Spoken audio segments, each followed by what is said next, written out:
पुष्पलाल मध्य पहाडी लोकमार्ग पूर्वदेखि पश्चिमसम्म समृद्धिको सम्भावना बोकेको राष्ट्रिय गौरवको आयोजना।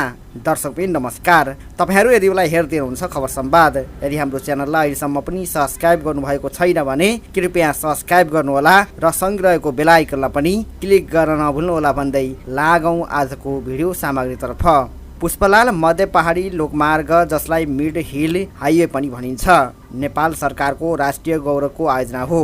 यो आयोजना पूर्वको पाँच जिल्लाको चिवा भन्ज्याङदेखि पश्चिमको बैतडी जिल्लाको झुलाघाटसम्म विस्तार हुने गरी योजना गरिएको छ। यसको कुल लम्बाइ 1879 किलोमिटर रहेको छ र यसले 26 जिल्ला र 215 भन्दा बढी बस्तीहरूलाई सडक सञ्जालमा जोड्ने उद्देश्य राखिएको छ। यो आयोजना 2064-65 सालदेखि औपचारिक रूपमा सुरु गरिएको हो र निर्माणको सुरुवातदेखि नै विभिन्न राजनीतिक, भौगोलिक, बजेटीय तथा प्रशासनिक चुनौतीहरूका कारण यसले अपेक्षित गतिमा प्रगति गर्न सकेको छैन। प्रारम्भिक चरणमा ट्र्याक खोल्ने कार्य धेरै ठाउँमा सम्पन्न गरिए पनि सडकको स्तरोन्नति र कालपत्रमा उल्लेखनीय ढिलाइ हुँदै गएको छ। हालसम्म यो लोकमार्गको करिब 58% भौतिक प्रगति गरिएको छ भने वित्तीय प्रगति 63% मात्र देखिएको छ। यो आयोजनामा हालसम्म 928 किलोमिटर सडक कालपत्र भइसकेको छ, जसमा आयोजनाले 466 किलोमिटर र अन्य निकायहरूले 462 किलोमिटर निर्माण गरेका छन्। हाल 603 किलोमिटर सडक निर्माणाधीन अवस्थामा छ भने 321 किलोमिटर सडक अझै निर्माण हुन बाँकी छ। पुल निर्माणतर्फ हेर्दा 129 पुलमध्ये 84 वटा पुल निर्माण सम्पन्न भइसकेका छन् भने 45 वटा निर्माणाधीन अवस्थामा छन् र बाँकी पुलहरूको ठेक्का प्रक्रिया अगाडि बढाउने तयारी भइरहेको छ। योजनाको सफलताका लागि सरकारले आयोजनालाई 100 किलोमिटरका खण्डमा बाँडेर विभिन्न ठेकेदार कम्पनीलाई जिम्मा दिएको छ। तर कतिपय ठेकेदार कम्पनीहरूले काम समयमा पुरा नगरेको, गुणस्तरमा प्रश्न उठेको तथा ठेक्काबाट भाग्ने अवस्था समेत देखिएको छ। कतिपय ठेकेदारहरूलाई सरकारले कालो सूचीमा राखेको छ भने कतिपयमाथि जरिमाना र ठेक्का रद्दको प्रक्रिया समेत अगाडि बढाएको छ। यद्यपि निर्माणमा देखिएका समस्या समाधान गर्न सरकार, स्थानीय निकाय र सरकारवाला निकायहरूबीच समन्वयको अभाव प्रमुख कारण मानिएको छ। कतिपय ठाउँमा स्थानीय बासिन्दाको मुआवजा नपाएको गुनासो गरेका छन्। कति वातावरणीय प्रभाव मूल्याङ्कन नपुगेको कारण निर्माण रोकिएको छ भने कतै सडक रुट परिवर्तन गर्नुपर्ने मागहरू पनि आएका छन्। यस्ता समस्याहरूका कारण मध्य पहाडी लोकमार्गको निर्माण कार्य थप जटिल र ढिलो हुँदै गएको छ।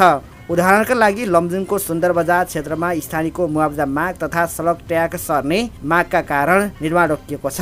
त्यस्तै जाजरकोटको कुडु कार्की गाउँ खण्डमा अझैसम्म कालपत्र नभएकाले बर्खामा सडक अवरुद्ध हुने गरेको छ। यस्ता अवरोधहरूका बावजुद केही जिल्लामा भने यस लोकमार्गले उल्लेखनीय परिवर्तन ल्याएको छ। तेह्रथुम जिल्लामा लोकमार्ग सञ्चालनमा आएपछि यातायात समय निकै घटेको छ। पहिले 1 दिन लाग्ने यात्रा अहिले 1 घण्टामा सकिने भएको छ। यसले स्वास्थ्य सेवा, शिक्षा, व्यापार, कृषि उत्पादन बजारमा पठाउन सहयोग पुगेको छ। यस लोकमार्ग मार्फत स्थानीय उत्पादनहरू जस्तै अदुवा, तरकारी, फलफुल, दुध, जडीबुटी आदि ढुवानी गर्न सजिलो भएको छ। यसले ग्रामीण अर्थतन्त्रमा प्रत्यक्ष सकारात्मक असर पारेको छ। साथै ग्रामीण पर्यटन प्रवर्धनमा पनि यो लोकमार्गले ठूलो सम्भावना देखाएको छ। सडक सञ्जालले सम्भावित पर्यटकीय गन्तव्यहरूमा पहुँच बढाएपछि होमस्टे, होटल तथा अन्य सेवा क्षेत्रमा लगानी आकर्षक भएको देखिन्छ। कतिपय स्थानीय तहले पर्यटन गन्तव्य विकास गर्न योजनासहितको कार्यक्रम अगाडि सारेका छन्। उदाहरणका लागि रोल्पा, प्युठान, रुकुम, गुल्मी, सङ्खुवासभा, तेह्रथुम जस्ता जिल्लामा मध्य पहाडी लोकमार्गले नयाँ सम्भावना सिर्जना गरेको छ। साथै कृषि यान्त्रिकीकरण र बजारमा पहुँच सहज भएपछि कृषिमा लगानी बढेको छ।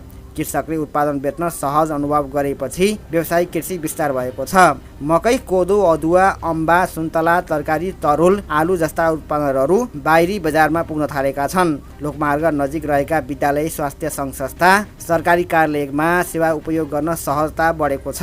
बाढी, पहिरो, स्वास्थ्य आपतकालीन अवस्था, माल सामान ढुवानी जस्ता क्षेत्रमा पनि सुधार आएको छ। मध्य पहाडी लोकमार्गले मुख्यतः तराई केन्द्रित पूर्व पश्चिम राजमार्गको विकल्पका रूपमा कार्य गर्दै आएको छ। महेन्द्र राजमार्ग प्राकृतिक प्रकोप तथा दुर्घटनाको जोखिममा पर्न थालेपछि वैकल्पिक मार्गको आवश्यकता महसुस गरिएको थियो। मध्य पहाडी लोकमार्गले त्यही आवश्यकता पूर्ति गर्ने उद्देश्य लिएको हो। यसले तराई, पहाडी, हिमाली क्षेत्रबीच सन्तुलन विकासमा योगदान पुर्याउने विश्वास लिएको छ। पूर्वका 5 थर इलाम, सङ्खुवासभा, भोजपुर, तेह्रथुम हुँदै पश्चिमका डोटी, बझाङ, बैतडीसम्मका जिल्लालाई जोड्ने यो मार्गले राष्ट्रिय एकता र समावेशी विकासमा समेत सघाउने विश्वास लिएको छ। साथै यो लोकमार्ग सुरक्षा दृष्टिकोणले पनि महत्त्वपूर्ण मानिएको छ।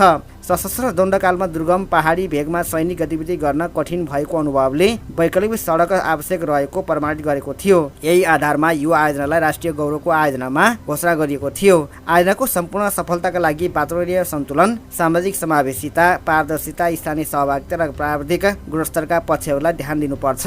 वर्तमानमा यी पक्षहरू पर्याप्त रूपमा सम्बोधन हुन नसकेको गुनासो उठ्ने गरेको छ। कतिपय ठाउँमा वन क्षेत्र हुँदै सडक खनिएका कारण जैविक विविधता, वन्यजन्तुमा असर परेको छ। कतिपय ठाउँमा विस्थापित परिवारको पुनर्स्थापना तथा राहत वितरण प्रभावकारी नभएको आरोप छ।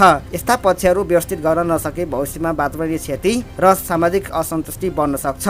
सरकारले अब आयोजनामा पारदर्शिता, अनुगमन र जनसहभागिता सुनिश्चित गर्नुपर्ने देखिन्छ।